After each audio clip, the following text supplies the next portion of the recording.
Tap into the psychology of engagement and more. This is where we talk about life, learning, and everything in between. This is the Lifelong Podcast, a show for those of you who love to ask why. It's because we're marketers. It's because we're coaches. It's because we're change makers. Each week, we dive into the big questions and explore the psychology of engagement with strategies, tactics, and special guests along the way. Now, here's your guide, the visibility hacking queen herself, Coach Molly. Hey, visibility hackers, and welcome to this episode of the Lifelong Podcast. I'm your host, Coach Molly from visibilityhacking.com, and this season on the podcast, we are diving deep into psychology for marketers, psychology for coaches, psychology for those of you who are building courses, building movements, building places where people are coming together.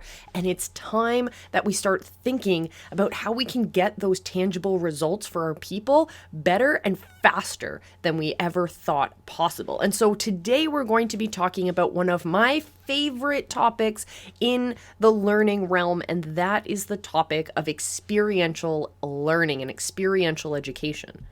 So first things first, what is experiential learning? Coach Molly, I don't know what you're talking about.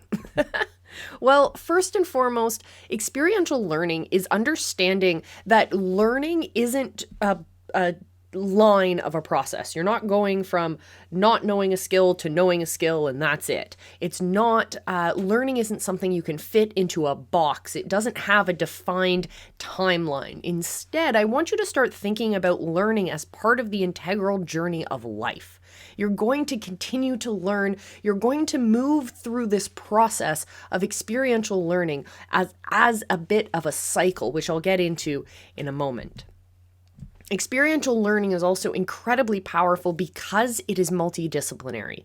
The process of experiential learning will ask you, and it will ask your people to start engaging with a variety of topics. They are not going to be pigeonholed into just doing one single subject. Instead, we're starting to look more holistically. We're starting to work on projects. We're starting to actually create an impact in the world around us, change the way we think about ourselves and our relationship to the world around us, and create bigger, lasting impact. That's the importance of experiential learning.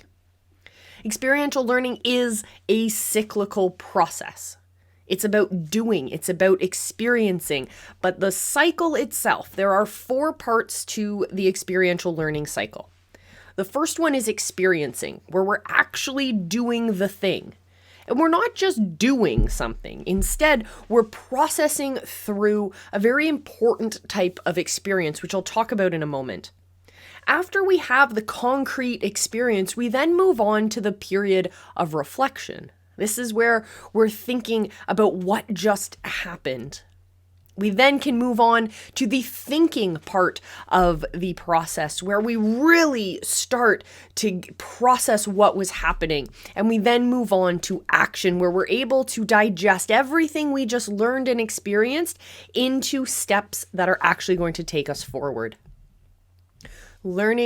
Experiential learning is a cyclical process, and we will continue to go through that cycle as we gain more and more experience, as those stories start to change in our heads, as we start to blow away preconceived ideas or old ways of thinking, and we start to align them with what we have experienced. Experiential learning requires us as the educators, as the coaches, as the people who are imparting this knowledge. We have 2 roles. Our first role is to make sure that we are giving our students, our people, the skills they need. We are teaching them the knowledge that they need in their brains in order to take action, because the second part of our job is to ensure that our people are actually taking action. There is no point to filling someone's brain with information if they have no way of acting upon that information. We are not going to get tangible results for our people if we do not give them the path to actually take action.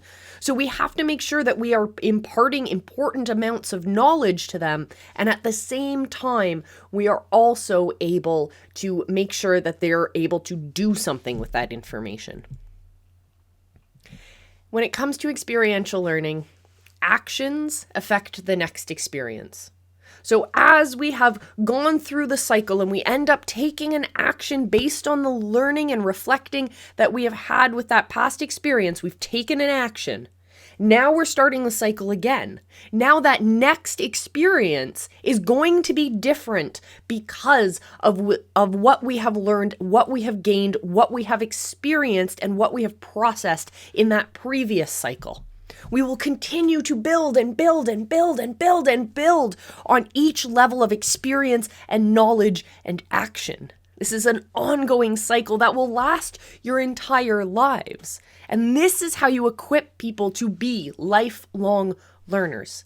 This is how you take people who are already lifelong learners and you nurture and you support that style of learning. And it requires us to talk about what experience means. We can do things. We can be around and have the world take action around us and we simply experience it, but we're not going to have that transformational experience until we either find ourselves stuck or struck by an obstacle in front of us. It's not until we find ourselves in a place of somewhat discomfort or a pain point, something that is uncomfortable for us to be in. It is only when we have that are we able to actually have the experience that is required for us to overcome that obstacle. We need to find those moments for our people that they are either stuck or struck. And so from a marketing perspective, this is why we listen to our people. This is why we make sure that we have programs and platforms in place to gather and understand what the pain points our people are feeling now and throughout their journey. Because it's when we can identify those moments of being stuck or struck that we can create systems to help our people overcome, that we become the guides to helping them overcome those obstacles, taking action and taking control. Our brains process information in different areas. So you may have heard of learning styles. There's different learning styles that may flare up in different areas of our brain, but it's important to understand that it requires the whole cycle of experiential learning, moving through that 4-part circle to process information throughout our brains. And we know that as we process with different areas of our brain, we take that information and we create superhighways. We create stronger connections, which makes us faster to come up with conclusions. Problem solving is faster. Our understanding of the knowledge is deeper and ingrained in our being. This is how we begin to create habits. This is how we allow that information to percolate from the top of our brain into those more habit-forming areas in the deeper regions of our brain. The most beautiful word in the world of learning is the word praxis. Praxis is when we put into action the theories that we're learning. And praxis is a two-way street. It's a wonderful moldable experience where we're learning from our actions are being informed by our theory, but our theory is then being informed by the experience we have after taking certain actions. So praxis, my friends, makes perfect. The idea of being able to change your actions based on the experiences that you learn and to understand that this is an ongoing process. Praxis, the idea that we can better our way of doing, is what is going to bring us closer to perfection.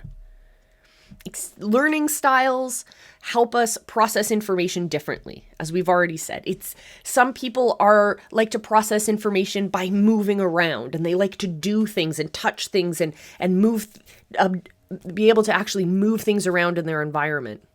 Some people process information better by seeing diagrams of it. Others process information better by being told the instructions. Some people read the instructions and other people like to just jump in, right?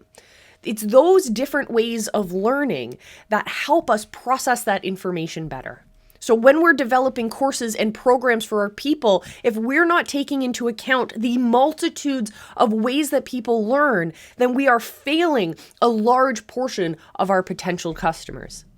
I know you've had a course before and you've had people who have paid or signed up for that program who have never taken the first step or who saw the first step and never moved forward. A lot of the times it's because we are not meeting those needs of those learners. We have to remember that we have to take on the role of teacher and educator, of some sort of facilitator of the learning experience, and understand that our people learn in different ways. We need to find ways in order to reach those students. There are different roles for us as educators that I just mentioned. We can be a facilitator of this experience, which means that we create kind of bumpers and we allow people to feel that experience and we make sure that they stay on path.